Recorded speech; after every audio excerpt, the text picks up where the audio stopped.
Hello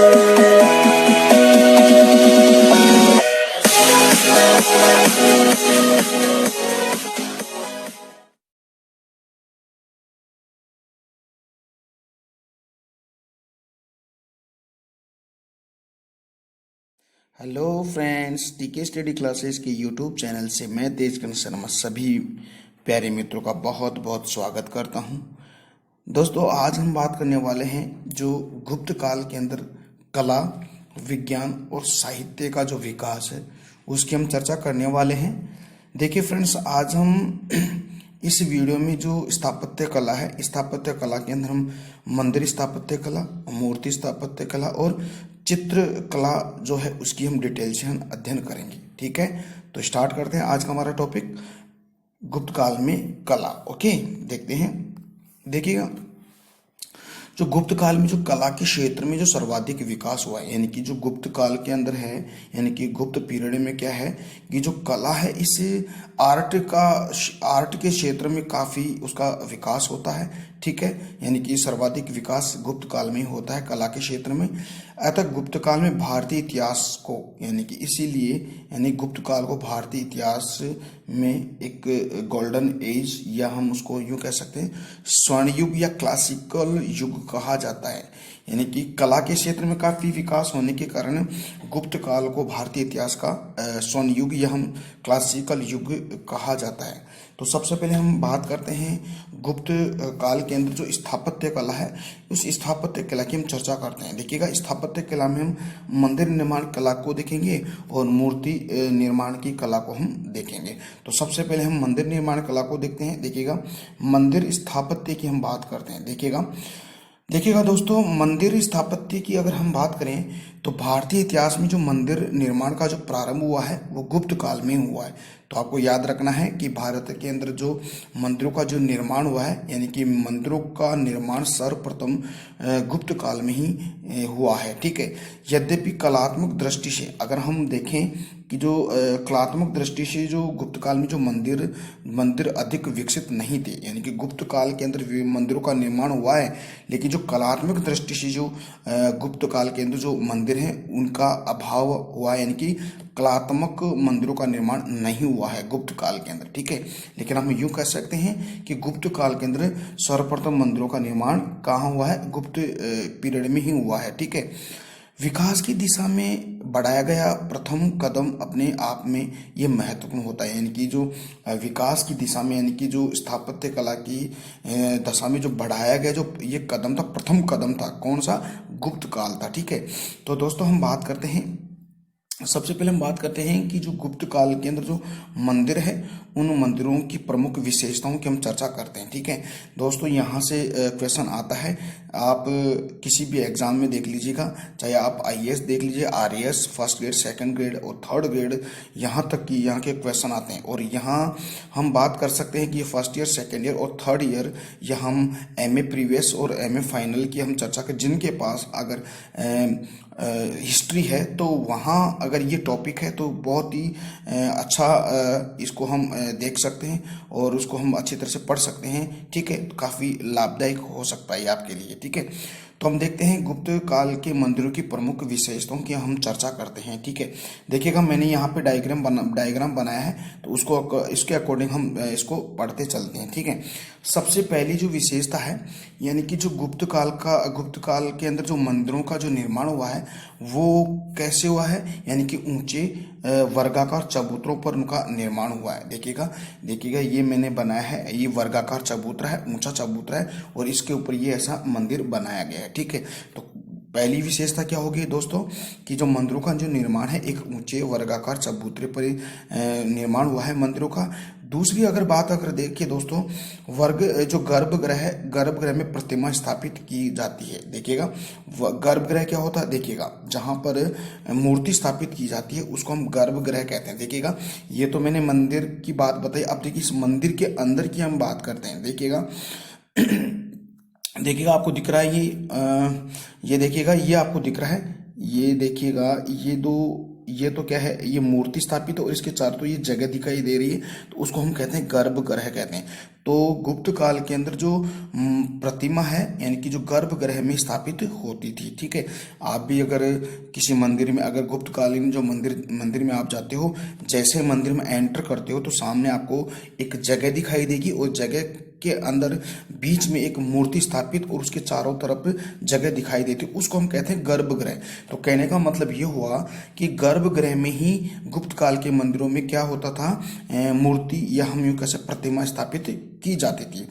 तीसरी विशेषता अगर देखें तो गर्भगृह के चारों ओर प्रदक्षिणा पथ होता था। देखिएगा ये गर्भगृह है, ठीक है, देखिएगा ये गर्भगृह आपको दिखाई दे रहा है और इस गर्भगृह के चारों तरफ आपको प्रदक्षिणा पथ दिखाई दे रहा है। देखिए ये प्रदक्षिणा पथ है, ये गर्भगृह के चारों ओर ये प्रदक्षिणा पथ दिखाई दे रहा है, क्योंकि जैसे अपन बोलते हैं ना परिक्रमा लेते हैं ना, तो वो उसको बोलते हैं प्रदक्षिणा पथ। तो गुप्तकालीन जो मंदिर होते थे वहां पर क्या होता था दोस्तों, प्रदक्षिणा पथ होता था। तो तीन बातें हमने आपको बता दी है। पहली बात, गुप्तकालीन जो मंदिर थे उनकी विशेषताओं की हम चर्चा कर रहे हैं। तो गुप्तकालीन मंदिरों की विशेषताओं में पहली विशेषता है कि ऊंचे वर्गाकार चबूतरों पर बनाए जाते थे और जो गर्भगृह के अंदर ही हम मूर्ति स्थापित की जाती थी, यानी कि प्रतिमा स्थापित की जाती थी और गर्भगृह के चारों ओर ही प्रदक्षिणा पथ होता था, जो मैंने आपको डायग्राम में मैंने बता दिया है, ठीक है। चौथी विशेषता देखिए दोस्तों, इसमें देखिएगा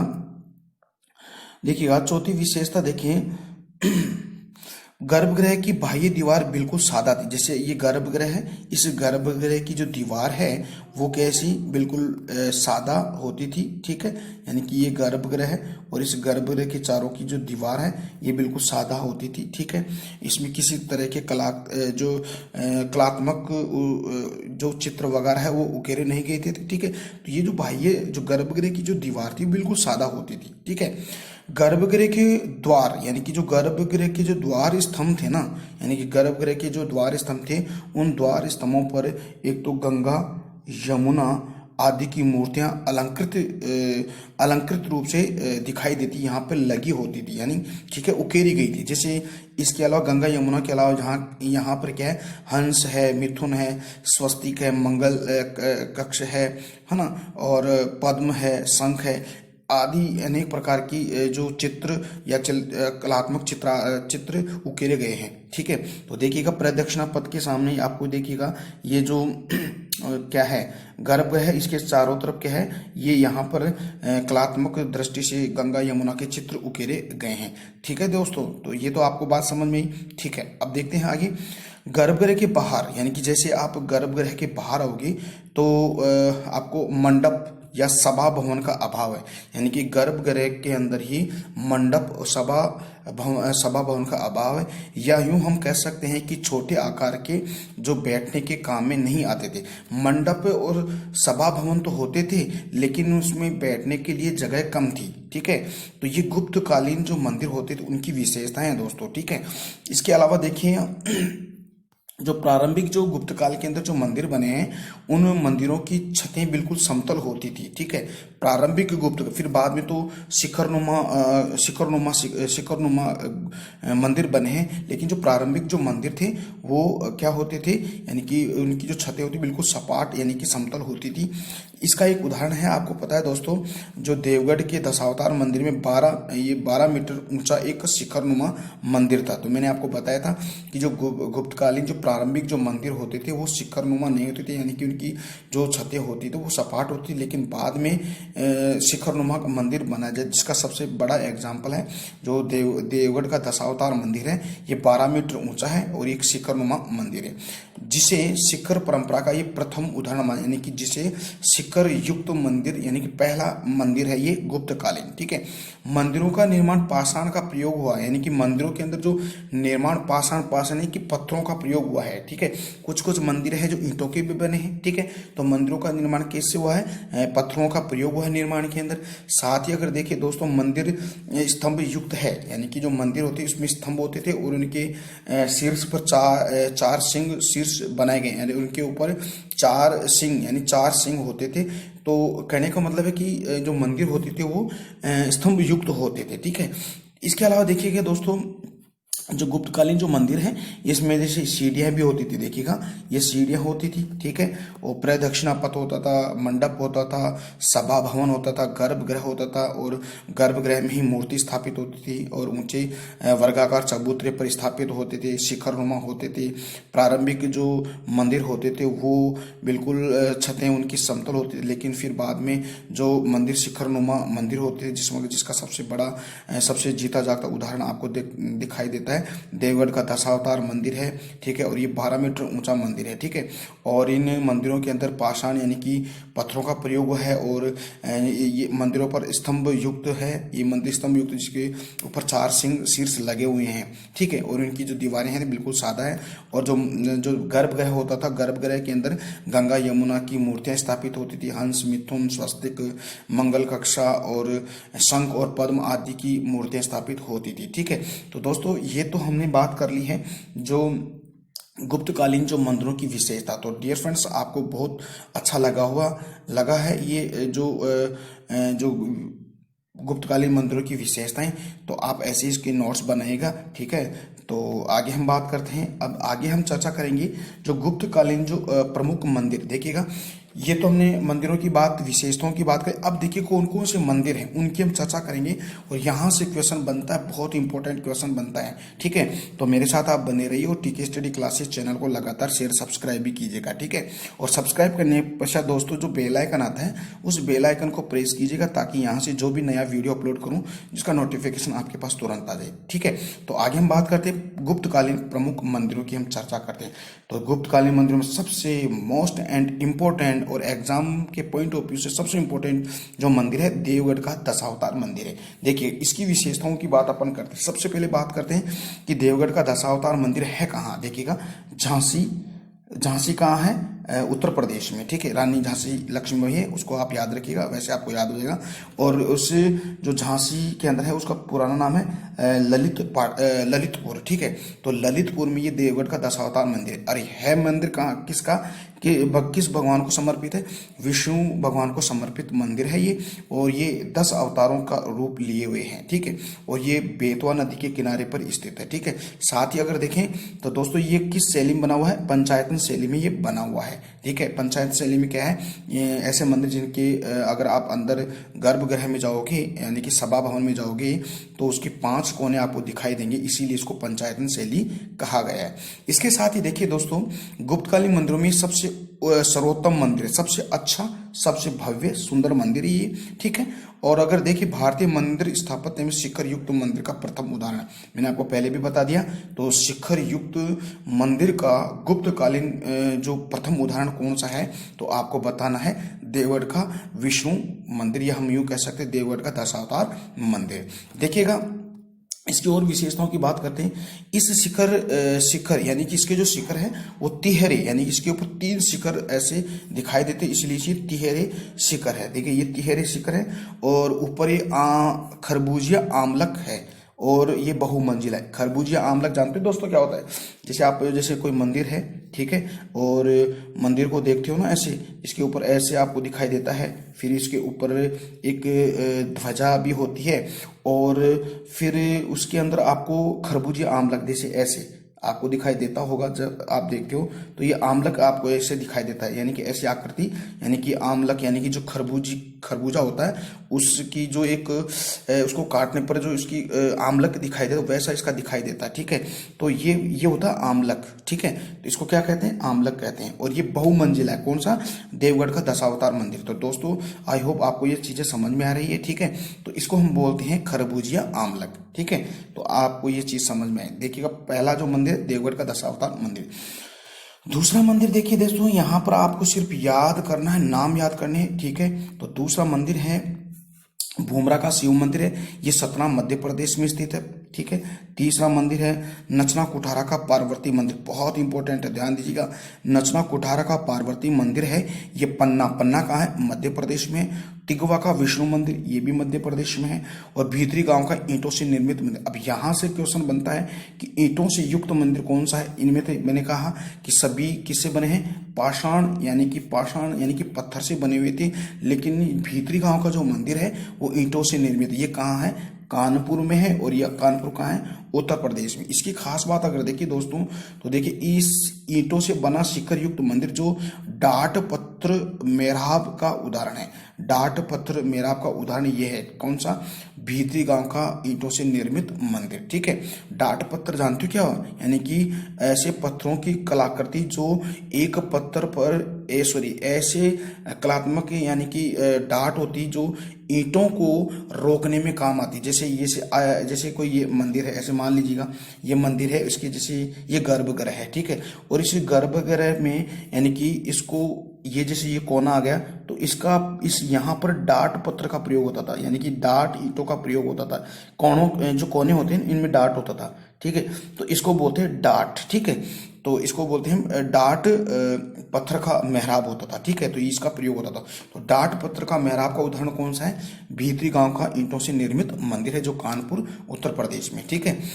आगे बात अगर करें तो छठा मंदिर है सांची का मंदिर। ये उत्तर मध्य प्रदेश में है। ये गुप्त कालीन का प्रारंभिक मंदिर है, यानी कि जो सांची का मंदिर है, यहाँ पे सांची का स्तूप भी है। ये मध्य प्रदेश में, ये गुप्त काल का प्रारंभिक मंदिर है। ऐसे देखिए एरण का विष्णु मंदिर मध्य प्रदेश में, लक्ष्मण मंदिर रायपुर मध्य प्रदेश में, राम जानकी मंदिर रायपुर मध्य प्रदेश में, मुकुंदरा दर्रा मंदिर, ये बहुत इंपॉर्टेंट, ये कहाँ का है? कोटा राजस्थान का है, ठीक है। बोधगया का मंदिर बिहार के अंदर है। पिपरिया का विष्णु मंदिर ये सतना मध्य प्रदेश में। खोहे का शिव मंदिर ये सतना मध्य प्रदेश में। उदयगिरी का विष्णु मंदिर ये विदिशा मध्य प्रदेश में है, ठीक है दोस्तों। तो ये बात आपको समझ में आई है, ठीक है। तो दोस्तों ये तो हमने बात कर लिया मंदिरों के बारे में। आगे हम चर्चा करते हैं, हम मूर्ति कला की हम चर्चा करते हैं। देखिएगा मूर्ति कला की अगर चर्चा करें तो यहाँ पर देखिएगा कि मूर्ति कला की दृष्टि से गुप्त काल सचमुच अप्रीतम है। यानी कि मूर्ति कला भी यहाँ की बहुत ही उत्कृष्ट मूर्तियां बनाई जाती थी गुप्त काल में। तो इसको हम कहेंगे अप्रीतम सचमुच उदाहरण, यानी कि अप्रीतम का उदाहरण है ये मूर्ति कला गुप्त कालीन में। इस समय में मूर्तियों की में कुषाण युगीन क्या थी? कुषाण युग भौतिकता और पाश्चात्य यूनानी प्रभाव के स्थान पर यहाँ पर मूर्तियों भारतीयकरण की परंपरा दिखाई देती है, ठीक है। यानी कि यहाँ पर गुप्तकालीन जो भी मूर्तियाँ बनाई गई थी तो उसमें सर्वाधिक जो कुषाण युगीन यानी कि कुषाण काल के अंदर मूर्तियाँ बनी, वैसे ही यहाँ पर मूर्तियाँ बनी हैं। और इन मूर्तियों को अगर आप देखोगे तो दोस्तों तो इनमें भारतीयकरण दिखाई देता है इसमें, ठीक है। यानी कि भारतीयकरण की ऐसी ही परंपरा इसमें दिखाई देती है। अगर आपको मूर्तियों को देखते हो तो इसमें मतलब जो भारतीयकरण है वो इसका रूप झलक दिखाई देता है। यानी कि उनकी जो आकृति होती थी, उनकी बनावट है, उनके जो वस्त्र पहने जाते वो भी भारतीय होते थे, ठीक है। तो कहने का मतलब ये इसमें अगर आप मूर्ति को आप देखोगे ना तो मूर्तियों में भारतीयकरण दिखाई देता है, ठीक है। जिसमें आध्यात्मिकता, सात्विकता, भद्रता और अनुपातशीलता दिखाई देती थी। किसके अंदर? यानी कि गुप्तकालीन मूर्तियों के अंदर, ठीक है।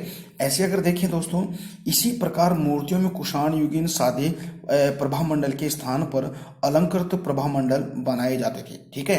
तो देखिएगा यहाँ पर जो मूर्तियां बनी हैं उनके पीछे एक प्रभामंडल होता है, यानी कि कुषाण काल में भी होता था ऐसा प्रभामंडल होता था। एक तो सादे प्रभामंडल के स्थान पर एक तो सादा प्रभामंडल होता था और एक अलंकृत प्रभामंडल होता था, ठीक है। तो यहाँ पर अलंकृत प्रभामंडल होता है। देखिए प्रभामंडल दोस्तों क्या होता है, जैसे आपको पता है, जैसे मान लेते हैं कि जैसे ये कोई मूर्ति है और ये मूर्ति है और इसके पीछे जो आपको पता है ना, जैसे टीवी वगैरह में आप धारावाहिक में देखते हो ना, तो पीछे से एक गोल गोल यानी कि जो देवता होता है उसके पीछे एक गोल गोल सा एक चक्र सा घूमता आपको दिखाई देता होगा, ठीक है। तो वो होता है प्रभामंडल, ठीक है। तो उसको क्या कहते हैं? प्रभामंडल। लेकिन कुषाण कालीन सादे प्रभामंडल के स्थान पर यहाँ गुप्त काल में आते आते यहाँ पर अलंकृत यानी कि प्रभामंडल होते थे। यानी कि इन प्रभामंडलों में भी अलग अलग डिजाइन होती थी, है ना, अलग अलग कलर दिखाई देते थे, तो इनको प्रभामंडल कहते हैं। तो प्रभामंडल आपको समझ में आया डियर फ्रेंड्स?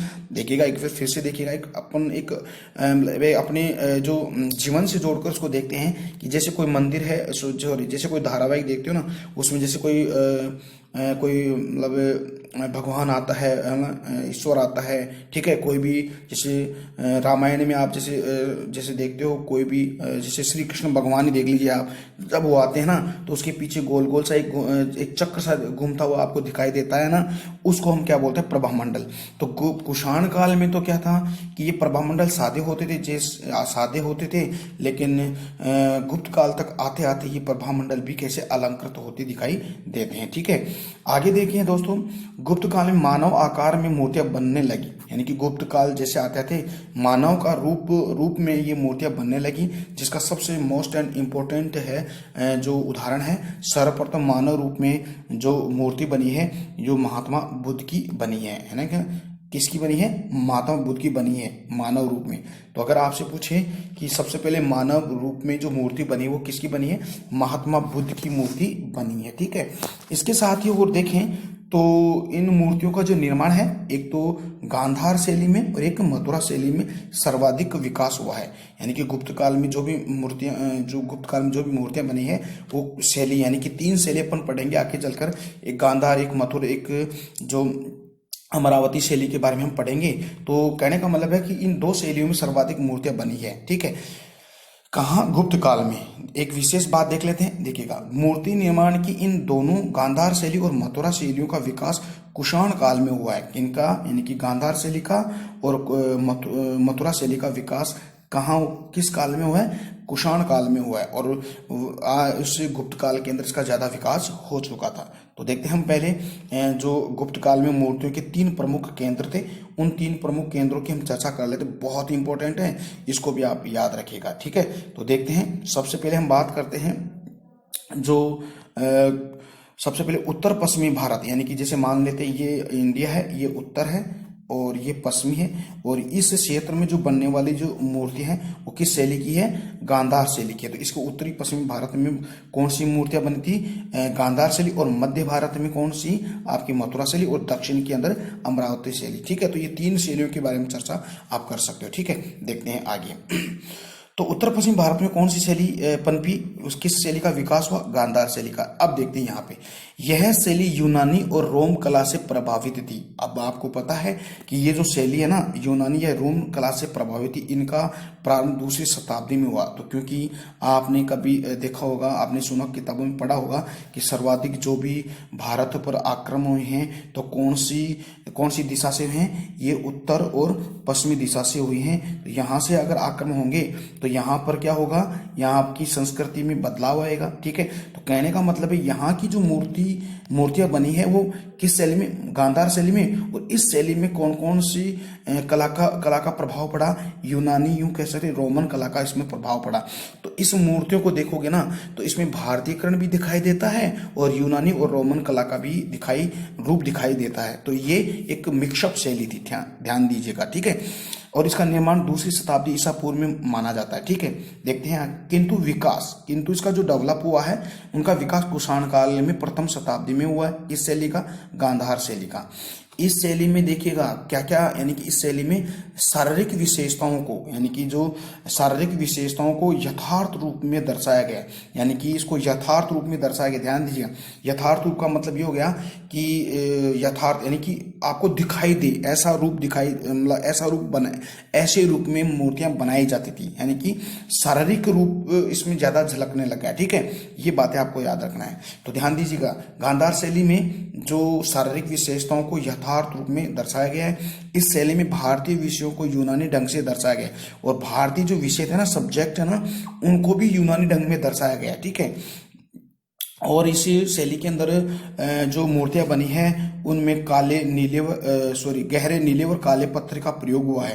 यानी कि कौन कौन से पत्थरों का प्रयोग हुआ है? गहरे नीले और काले पत्थर का इस गांधार शैली में प्रयोग हुआ है। तो ध्यान दीजिएगा दोस्तों, ये बहुत इंपॉर्टेंट है। देखिएगा, उत्तर पश्चिमी भारत में जो शैली का विकास हुआ है वो गांधार शैली है।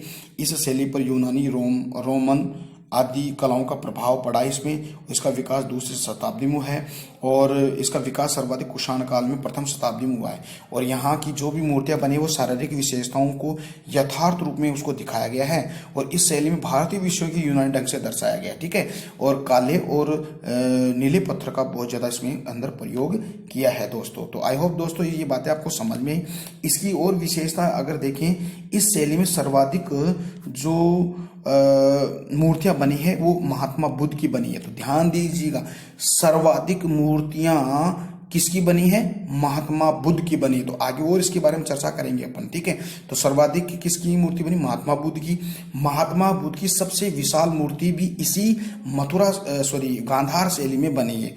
तो सर्वाधिक मूर्ति किसकी बनी है? महात्मा बुद्ध की। और सबसे विशाल मूर्ति भी महात्मा बुद्ध की ही बनी है गांधार शैली में।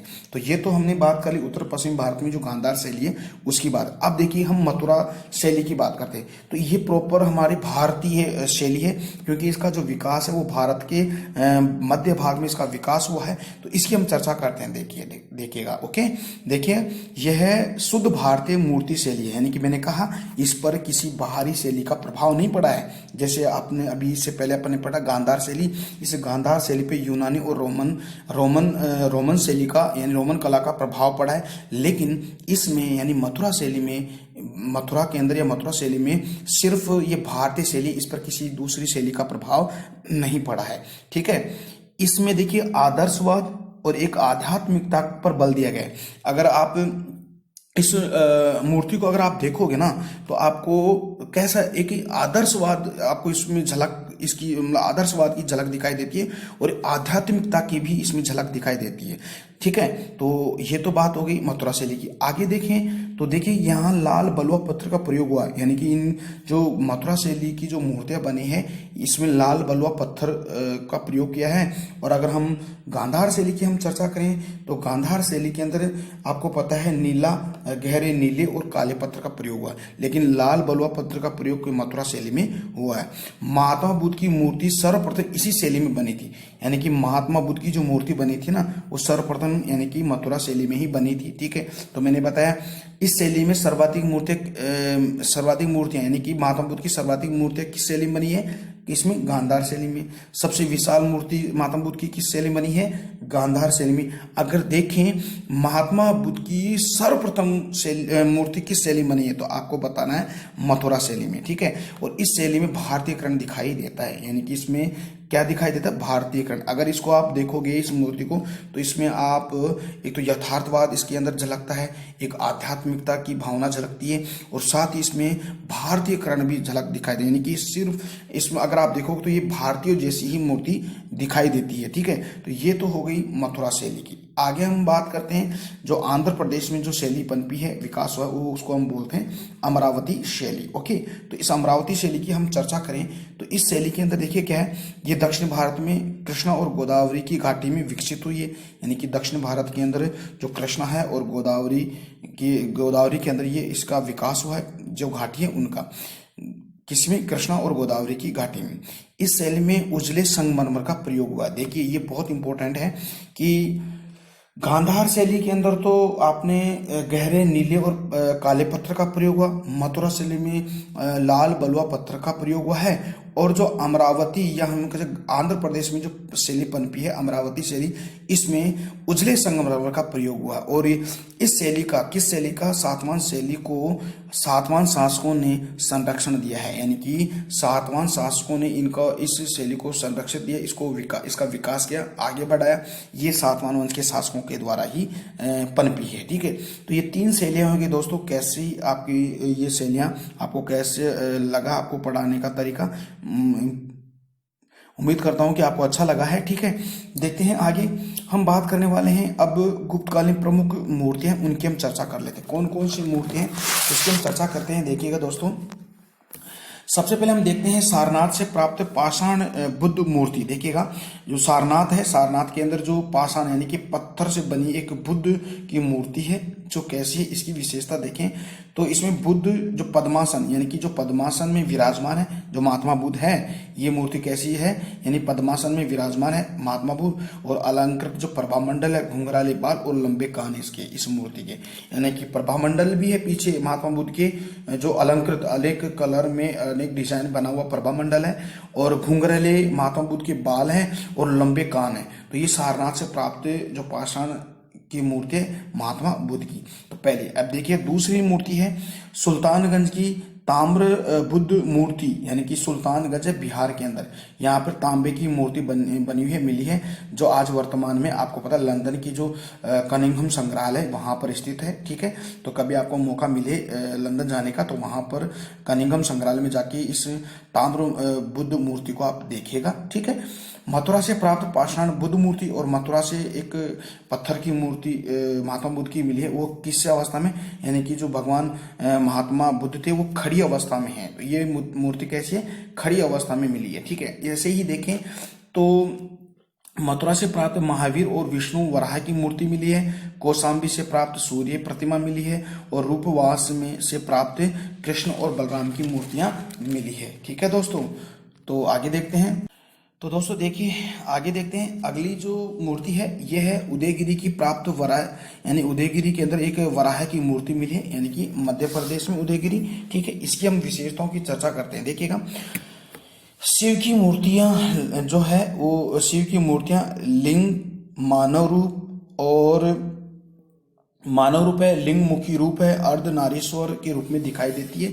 विष्णु के वराह अवतार की मूर्ति सर्वप्रथम गुप्त काल में मिली है, यानी जो भगवान विष्णु है उसके वराह का जो अवतार है वो गुप्त काल में इस सर्वप्रथम ये मूर्ति मिली है। त्रिमूर्ति संकल्पना, आप बोलते हैं ना कभी कभार आप, यानी ब्रह्मा विष्णु महेश, तो ये त्रिमूर्ति संकल्पना ये गुप्त काल में है, यानी कि ये त्रिमूर्ति संकल्पना किस काल की है, गुप्त कालीन है, अर्थात इनकी इस मूर्तियों पे सर्वप्रथम गुप्त काल में ही मिली है, किसकी, ब्रह्मा की, विष्णु की और महेश की। ठीक है, गंगा यमुना की नारी रूप में मूर्तियां मिली, और जो गंगा और यमुना जो आज वर्तमान हम नदी देखते हैं ना, वो गंगा यमुना की एक नारी रूप में मूर्तियां भी मिली है। कहाँ, आपके गुप्त काल में मिली, कहाँ, उदयगिरी के अंदर। ऐसे ही देखें तो काशी से प्राप्त गोवर्धन पर्वत को उठाते हुए कृष्ण की मूर्ति भी गुप्त काल की ही है। तो गुप्त काल के अंदर एक मूर्ति बनी है गोवर्धन पर्वत को, जो काशी के अंदर भगवान श्री कृष्ण उठाए हुए आपको दिखाई देते हैं ना, तो वो मूर्ति किस काल की है, गुप्त काल की है। ठीक है, अब देखते हैं दोस्तों, इसके अलावा और भी देखते हैं। इसके अलावा हम देखें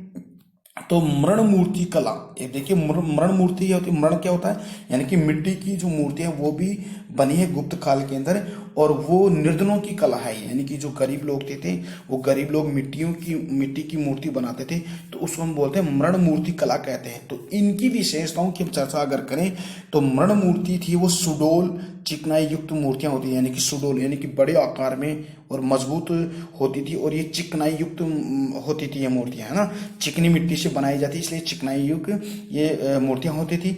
धार्मिक और लौकिक विषयों पर मृण मूर्तियां बनी है, यानी कि ये मूर्तियां बनती है एक धार्मिक और लौकिक विषयों पर।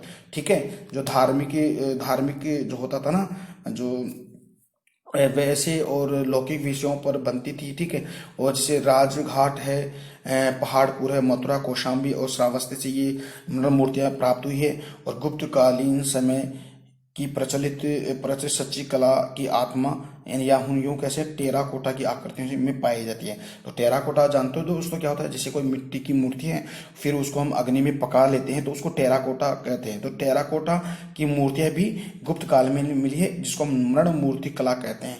तो ये मिली है कहाँ, गुप्त काल में। दोस्तों अगर आपको वीडियो अच्छा लगा तो प्लीज़ अपना जो टीके स्टडी क्लासेस चैनल है इस चैनल को लाइक शेयर और सब्सक्राइब भी कीजिएगा। ठीक है, ओके, आगे बात करते हैं।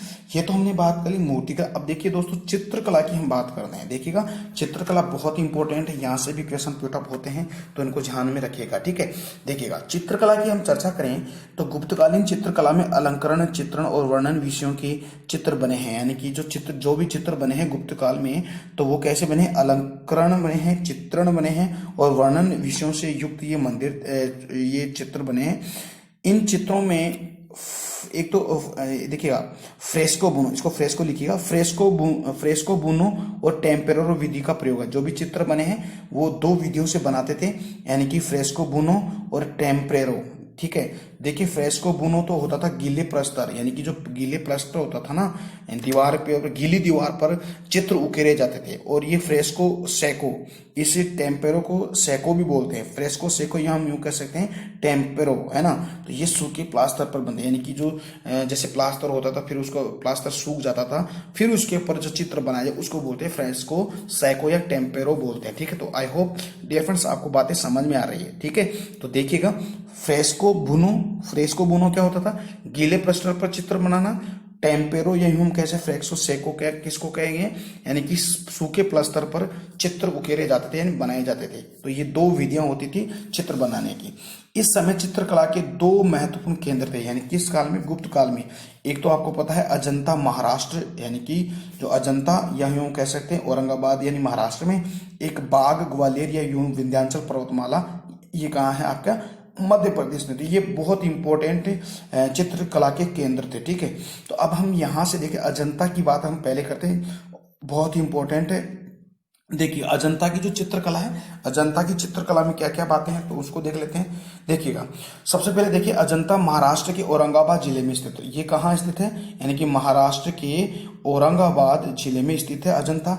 और जो ये चित्र है उनका जो विषय, इनका सब्जेक्ट क्या था, धार्मिक था, यानी कि जितने भी चित्र बने वो धार्मिक रूप में बनाए गए हैं। ठीक है, लौकिक रूप में नहीं बनाएंगे, धार्मिक रूप में बनाएंगे। यहाँ पर देखिएगा कुल कितनी गुफाएं हैं, 29 गुफाएं, बहुत इंपॉर्टेंट है। अजंता में कितनी गुफाएं हैं, 29। लेकिन वर्तमान में यहाँ पर पहली, दूसरी, 9वीं, 10वीं, 16वीं और 17वीं पर ही चित्र बने। जो गुफा नंबर है ये देखिए, गुफा नंबर पहली, दूसरी, 9वीं, 10वीं, 16वीं और 17वीं जो गुफा है उनमें ही चित्र दिखाई देते हैं आपको। ठीक है, वैसे टोटल कितनी गुफाएं हैं, 29। और जैसे पहली है, दूसरी है, 9वीं है, 10वीं है, 16वीं है और 17वीं में ही आपको चित्र दिखाई देते हैं। ठीक है, लेकिन देखिएगा ये चित्र भी अलग अलग काल के हैं। ठीक है, देखिए अगर पहले हम देखें, जैसे पहली गुफा नंबर पहला और दूसरी, यानी गुफा नंबर पहली और दूसरी में देखिएगा ये जो चित्र बने हैं ये किस वंश के हैं, ये चालुक्य युगीन, यानी कि जो चालुक्य शासक थे ना उनके द्वारा बनाए गए थे, जो गुफा नंबर पहली और दूसरी में। ठीक है, और इसमें क्या है, यानी कि बुद्ध का चित्रण है, यानी कि जो महात्मा बुद्ध है, यानी पहले और दूसरे में महात्मा बुद्ध का चित्रण है, यानी कि इसको हम कामदेव और मार विजय के रूप में भी इनको देखते हैं। और पुलकेशिन जो द्वितीय है, चालुक्य शासक पुलकेशिन द्वितीय द्वारा ईरानी राजदूत का स्वागत कर रहा है। इसमें ऐसे चित्र बने हुए हैं, किसमें, पहली और दूसरी। तो याद रखना क्या है, गुफा नंबर पहला और दूसरी वो किस कालीन है, यानी कौन से काल के, चालुक्य कालीन है। ठीक है, इसमें किसका चित्र मिलता है, महात्मा बुद्ध का मिलता है। और पुलकेशिन द्वितीय का चित्र भी है जो ईरानी राजदूत का क्या कर रहा है, ये स्वागत करते हुए दिखाई दे रहा है।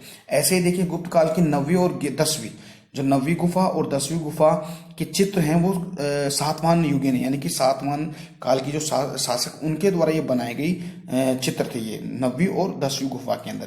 कहने का मतलब है 9वीं और 10वीं गुफा है उसके अंदर जो चित्र बने हुए हैं ना वो सातवाहन युगीन चित्र थे, यानी कि सातवाहन शासकों के द्वारा बनाए गए चित्र थे। इनके चित्र सबसे प्राचीन है क्योंकि इनका विकास प्रथम शताब्दी ईसा पूर्व में माना जाता है। तो 9वीं और 10वीं में सबसे प्राचीन चित्र है। ऐसे अगर देखें 9वीं, 16वीं और 17वीं जो गुफा है उसमें गुप्त कालीन। अब देखिएगा 9वीं, 16वीं और 17वीं जो गुफा है उसमें कौन से काल के चित्र हैं, गुप्त काल के, 16वीं 17वीं में। ठीक है, और 9वीं और 10वीं में सातवाहन काल के, और आपकी जो पहली और दूसरी में किस काल के हैं, चालुक्य काल। तो इसको याद रखिएगा आपको। ठीक है, तो ये याद रखिए, आगे और देखेंगे इसके बारे में। ठीक है, देखिएगा आप देखते हैं आगे, अगर हम देखें गुप्तकालीन चित्र कलात्मक दृष्टि से अधिक विकसित, यानी कि जो गुप्त काल के अंदर चित्रकला है ना वो कलात्मक दृष्टि से विकसित हुई। इन चित्रों का मुख्य विषय क्या था, यानी कि इन चित्रों का जो सब्जेक्ट था, या तो हम ये कह सकते हैं कि जो बुद्ध है या बोधिसत्व है, का चित्रण है इसके अंदर, यानी कि महात्मा बुद्ध का हो सकता है, और बोधिसत्व होते थे उनका चित्रण है। बोधिसत्व क्या होते हैं, यानी कि बौद्ध धर्म में जो महान व्यक्ति होते थे, बौद्ध धर्म का प्रचार प्रसार करने वाले, उनको बोधिसत्व कहते हैं। ठीक है, तो बौद्ध धर्म में महान व्यक्तियों को बोधिसत्व कहते हैं। तो बुद्ध और बोधिसत्व के चित्र दिखाई देते हैं, और यहाँ पर जातक कथाओं के वर्णनात्मक दृश्य दिखाई देते हैं, यानी कि महात्मा बुद्ध की जीवनी से संबंधित जो भी बातें हैं ना, उन चित्रों में दर्शाया गया है, तो उसको हम जातक कथा कहते हैं, है ना। जो महात्मा बुद्ध के जीवन से संबंधित जो बातें हैं उनको जातक कथा के रूप में जानते हैं। ठीक है, तो ये तो बात आपको समझ में।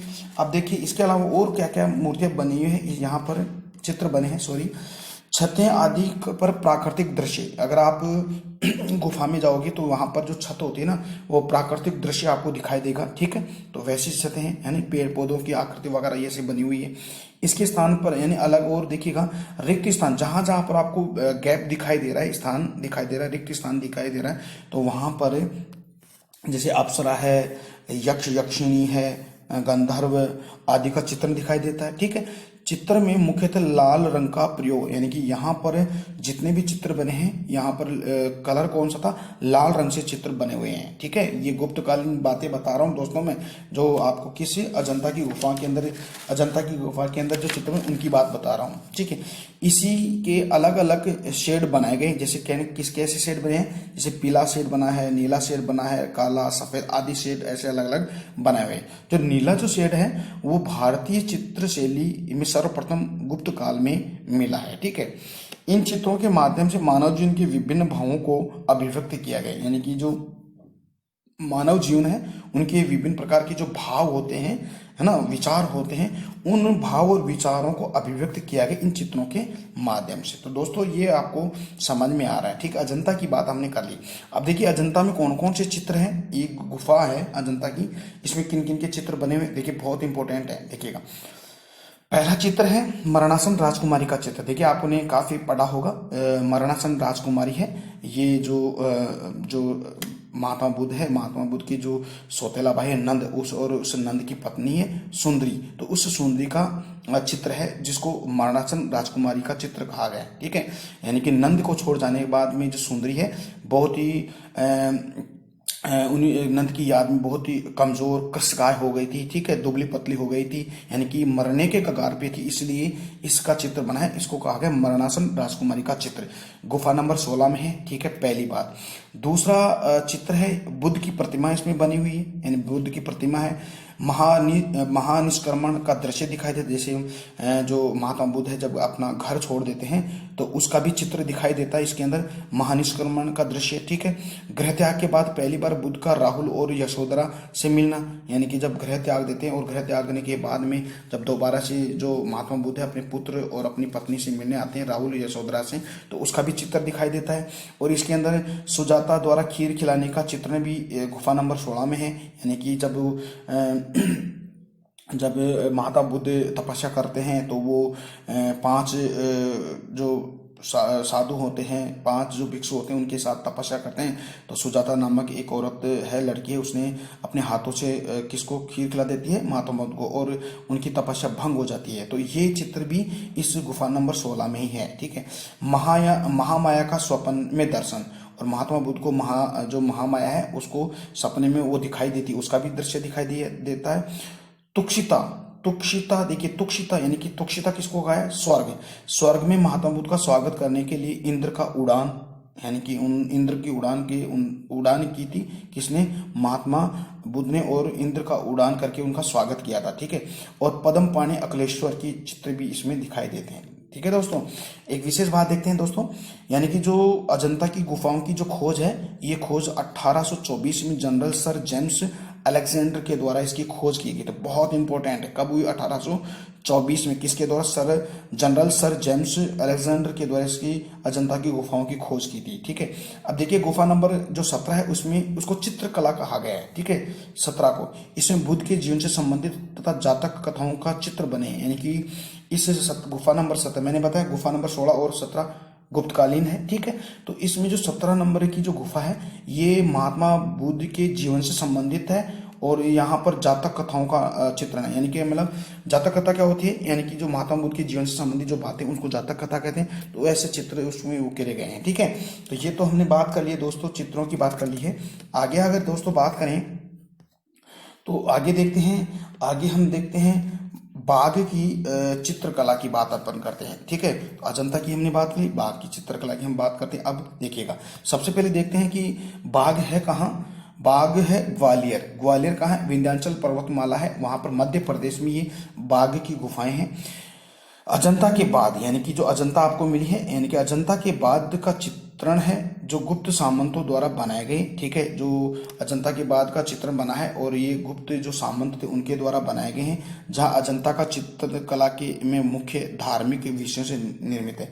यानी कि जो यहाँ के जो अजंता के अंदर तो कैसी है, धार्मिक विषय थी, और जो बाघ में लौकिक विषयों का चित्रण बना है। आपने बताया कि अजंता की गुफाओं का विषय क्या था, धार्मिक विषय था।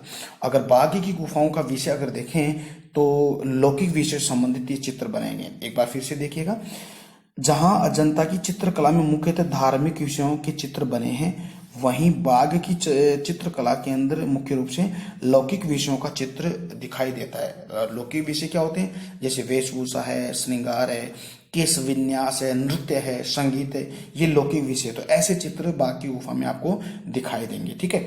इसी प्रकार जहां अजंता के चित्रों का संयोजन अलग अलग समय में किया गया, वहीं बाघ के चित्रों का संयोजन भी अलग अलग समय में किया गया है। और आपको पता है बाघ की जो गुफा है, चित्रों की खोज 1818 में डेंजन फील्ड के द्वारा खोजा गया था। वहां पर सर अलेक्जेंडर के द्वारा जो खोजा गया था, यहाँ पर 1818 में डेंजन फील्ड के द्वारा इस चित्रों की खोज की गई थी, बाघ के चित्रों की, ठीक है दोस्तों। आगे बात करते हैं, गुहा स्थापत्य कला की बात करें, यानी कि गुहा हम यूं कह सकते, गुफा भी हम कह सकते हैं इसको, ठीक है। तो उसकी हम चर्चा करें तो ब्राह्मण गुफा या हम गुहा भी बोल सकते हैं। देखिएगा, उदयगिरी की गुहा विदिशा मध्य प्रदेश में है, ठीक है।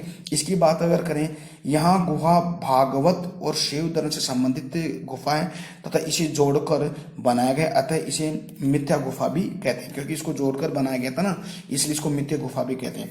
अब देखते हैं यहाँ पे बौद्ध गुफा की चर्चा करें तो देखिए, बौद्ध गुफा की चर्चा अगर करें तो देखिएगा क्या है बौद्ध गुफा की चर्चा। देखिएगा, सबसे पहले बौद्ध गुफा में अजंता गुफा की हम चर्चा, जिसको हमने पहले आपने इसके बारे में पढ़ लिया है, तो उसको देख लेते हैं, थोड़ा ओरल देख लेते हैं, थोड़ा फास्ट देख लेते हैं। देखिएगा, औरंगाबाद महाराष्ट्र में है, इसमें अजंता में 29 गुफाएं मिली है। इसमें यहाँ पे देखिए, इन गुफाओं में 29 गुफाओं में तो 4 तो चैत्य हैं और 25 विहार है। मैंने कहा स्तूप, चैत्य, विहार क्या होता है? विहार होता है बौद्ध भिक्षु का रहने का स्थान, चैत्य क्या होता है? पूजा स्थल होते हैं, ठीक है। तो जो पूजा स्थल, 4 तो पूजा स्थल है और 25 विहार है इसमें, ठीक है। और इनका निर्माण है 2वीं शताब्दी ईसा पूर्व में से 7वीं शताब्दी ईसा पूर्व तक माना जाता है इनका निर्माण, ठीक है, किनकी? अजंता की गुफाओं का, ठीक है। यहाँ पर गुफा नंबर 16, 17 और 19 ये गुप्तकालीन है, जो किससे संबंधित है? धार्मिक विषय से संबंधित है। गुफा नंबर सबसे सुंदर गुफा है, और गुफा नंबर 17 जो राशि चक्र गुफा कहा जाता है इसको, ठीक है। तो ये बात आपको याद रखनी है। अगर बाघ की गुफा की चर्चा करें तो धार जिला है, ग्वालियर, विंध्याचल पर्वतमाला, मध्य प्रदेश में इनमें 9 गुफाएं मिली है, ठीक है। और ये सभी कैसी है? गुप्तकालीन है। देखिएगा, स्तूप की हम चर्चा करते हैं। देखिएगा, स्तूप है एक तो मीरपुर खास। मीरपुर खास कहाँ है? पाकिस्तान के सिंध प्रांत में। एक तो ये एक राजगृह है, राजगृह जरासंध की बैठक, ये कहाँ? बिहार में। और सारनाथ का धमेक स्तूप है, ये उत्तर प्रदेश में। यह बिना चबूतरे के पर बना हुआ स्तूप है। कौन सा? धमेक स्तूप, ठीक है, ये उत्तर प्रदेश में। तो दोस्तों हमने बात कर ली है कला के बारे में। इसमें हमने जो बाघ की चित्रकला है, अजंता की चित्रकला, स्तूप है, गुहा स्थापत्य कला है, ठीक है। साथ ही मंदिरों की जो मंदिर स्थापत्य कला की हमने बात की, विभिन्न मंदिरों की हमने बात कर ली, विशेषताओं की बात हमने कर ली है। तो दोस्तों आपको वीडियो कैसा लगा? उम्मीद करता हूँ अच्छा लगा है। कल हम बात करेंगे जो गुप्तकालीन जो साहित्य है उनकी हम चर्चा करेंगे, ठीक है। तो कल मिलते हैं एक नए टॉपिक के साथ, तब तक के लिए इजाजत दीजिएगा। नमस्कार, बाय बाय।